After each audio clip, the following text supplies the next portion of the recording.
I'm Britt Hicks from Bidgee Landcare, and I am going water bug catching tonight. Well, I'm actually trying to catch frogs because it's frog week, but at the moment I'm not having any luck. So for those of you who wanted to catch tadpoles or water bugs at home, I have my own little DIY home kit that I have made because I did not pack my equipment with me on this trip. So I've got a colander that I pinched from my friend's kitchen. Don't steal your mum's. Please ask for permission because you will get in trouble. I've learnt from experience. And I've got some cable ties and a large rod. You might be able to use a broomstick or something. And just to show you where I am, I'm in the reeds and the kabungi, and I'm gonna flip around in a minute and show you my equipment and how I catch my water bugs. Photo of where I am at the moment in the beautiful wetlands here at West Wyalong.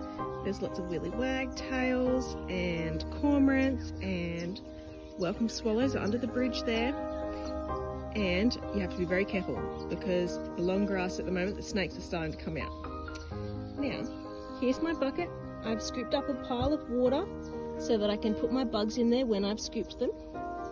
And just here I've got my DIY homemade bug catching equipment, and in this nice little patch here, I've come down here because there's lots of grass and reeds and habitat for our water bugs, frogs, tadpoles and things to live in. There's yummy food for them to eat, algae, and there's lots of shelter for them to hide in. And so there's a bit of grass in there, and that's a really good habitat if you're going to come and look for them. Now I'm going to scoop, and what I'm doing, it's called a kick net action. And so you can scoop, scoop, scoop, and you sort of stir up a bit of that stuff and then you scoop it up. And I'm going to bring it closer to me. What have we got? Whoop. Is it going to focus for me? Too close? Okay. I've got a little fish. They're probably gambusia. We'll try again. Let him out. Okay, I'm going to try in here in the reeds because I found some pretty interesting stuff. What's in there this time? Not much. It's a bit hard to do it one-handed. Oh, scoop, scoop. Okay. What have I got in there? So there's all different types of water bugs. They're mostly active in the summertime when it starts to heat up, and it's the most active cycle of your water bug life cycle. So you've got things like freshwater snails, there are damselfly, dragonfly nymphs, there are, oh, here's something wriggly. It's gonna focus for me.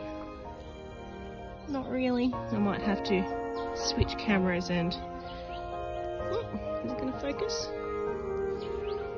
That one is a dragonfly nymph. He's got a 3-pronged tail, big googly eyes that look just like a dragonfly, and he's got 6 legs.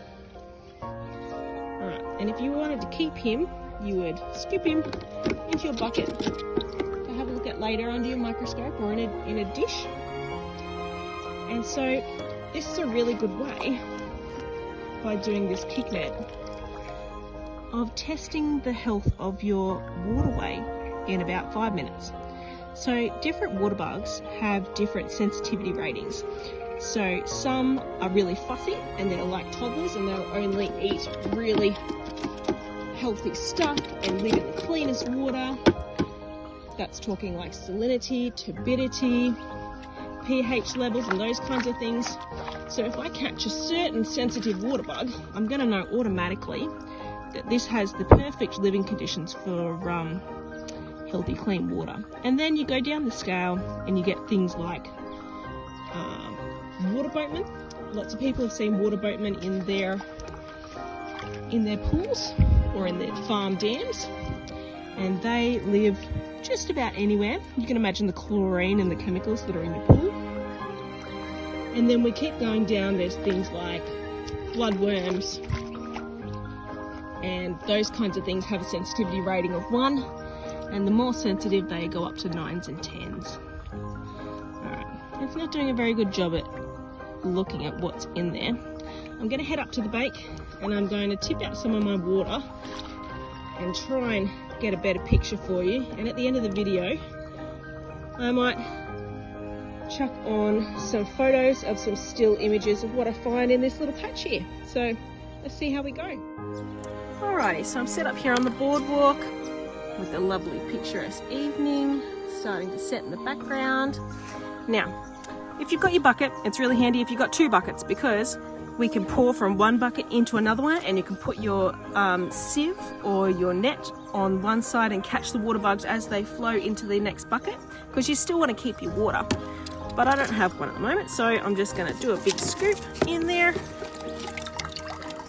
And there's lots of things in there at the moment. I can see, oh, that really big one there, that's a dragonfly nymph. And there's damselfly nymphs. Oh, there's a little freshwater snail. You can see him just there clinging onto the edge. I might have to put them in my hand because they're not focusing very well. Let's do another scoop. Oh, there's lots and lots of vegetation in there. It's making it a bit hard for us to see what we want.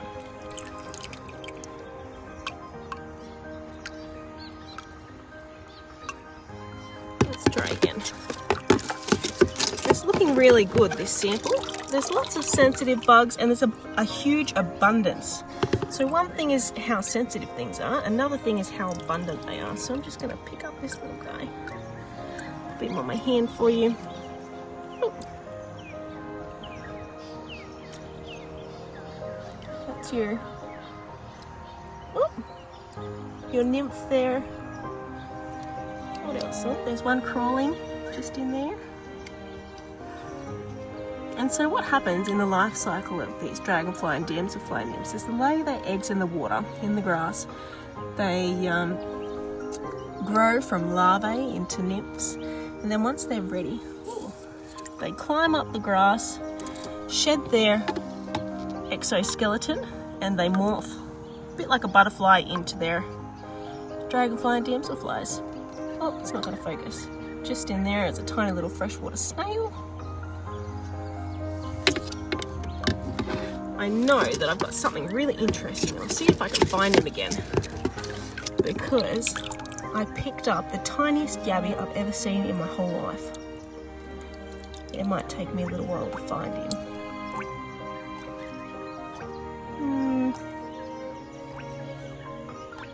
I can see some caddisfly larvae. So caddisfly are one of our sensitive ones, and they make a house inside of a piece of grass or reed, something that's hollow inside. And so occasionally if you find a stick that's got wriggly arms out the end, that's the caddisfly larvae, and they are fantastic. We love to see them. It means our waterways are really healthy. Oh, there's a back swimmer. You can see him skipping about just in here. Let's keep looking for my yabby. Might be too quick for me.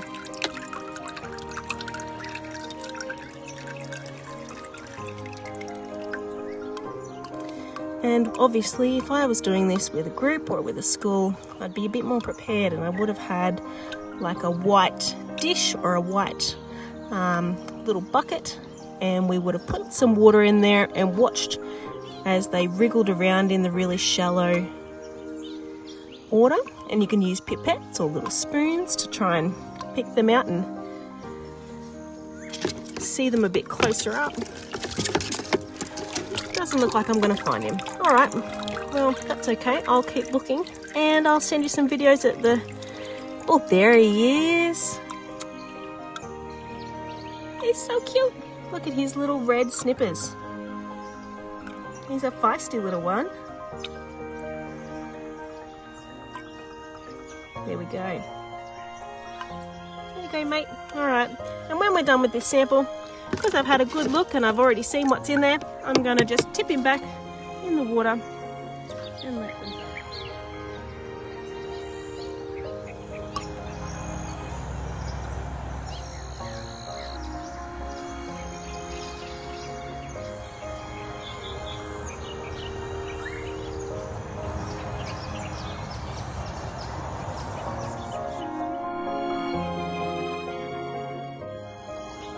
Bye guys, thanks for joining me and watching along. Hopefully you get out in your own wetlands at home and make your own little DIY kit and catch some water bugs, tadpoles and all those little critters that are out in our wetlands, and I'll see you next time.